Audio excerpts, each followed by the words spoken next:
Usapan ngayon sa social media at sa mga sports pages at fans nakarang laban ng Gilas Pilipinas laban sa Jordan kung saan natalo tayo ng 1 puntos lamang. Pinag-usapan dito ang 2 mintis na free throw ni Barangay Ginebra si Miguel Guard at MVP na si Scottie Thompson. Dahil sa pangyayaring yun, napatrobak naman ang ilang Pinoy sa isa sa pinakamasakit na pagkatalo ng ating team sa international basketball scene. Naalala niyo pa ba yung Busan Asian Games? Ang 2-miss free throw ni Olsen Rosella na dapat magsisil sa pagkapanalo ng ating national team. Yung winning 3-point shot ni Lee Sang-min.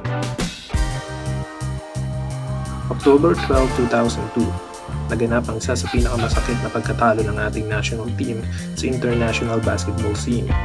Dito nagharap ang Pilipinas at South Korea sa semifinals noong 2002 Busan Asian Games.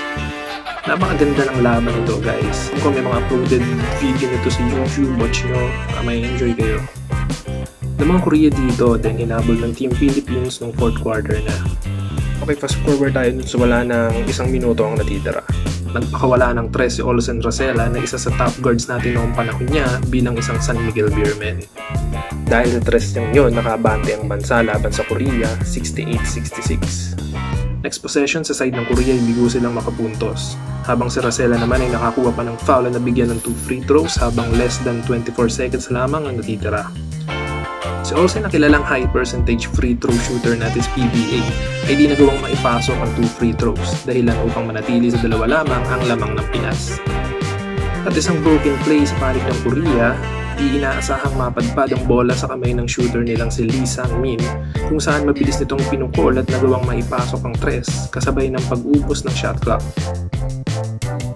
Game na ito ay kinikilala hanggang ngayon na isa sa pinakamasakit na pagkatalo ng ating national team. Matapos ang Asian Game ngayon ay maayos namang nagbalik si Olsen sa kanyang team sa PBA kung saan maganda pa rin ang pinakita niyang mga laro. At di may pagkakaila na isa pa rin siya sa pinakamahusay na guard natin sa liga na mayroong 9 PBA titles, 6-time PBA All-Star, 2-time Mythical First Team at marami pang iba. Ngayon ay siya din ang assistant coach ng Ginebra kung saan naglalaro din si Scottie Thompson. So ganun talaga, parte ng paglalaro ang pagkatalo at paggawa ng error. Masakit talaga yan, ang tanong, ginusto mo ba? Lagi nga nating sinasabing mga Pinoy, bawi na lang sa susunod. So salamat sa panonood, ito ang unang episode natin ng Sausaw, title pa lang alam niyo na.